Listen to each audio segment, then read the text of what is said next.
In the short video that follows, some images created during early development of the parametric chassis, suspension module and active aerodynamic patented technologies developed by our team at EVR are presented. After extensive intellectual property acquisition and prototype development, we now have over 10 design projects soon to be presented.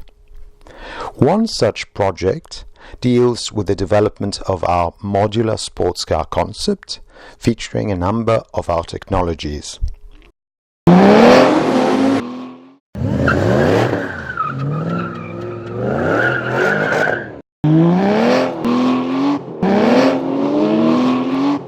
The first generation of our modular sports car concept, shown here, and the resulting development over the last few years, has led to the second generation of the vehicle. Some features of this will be shown in a coming video.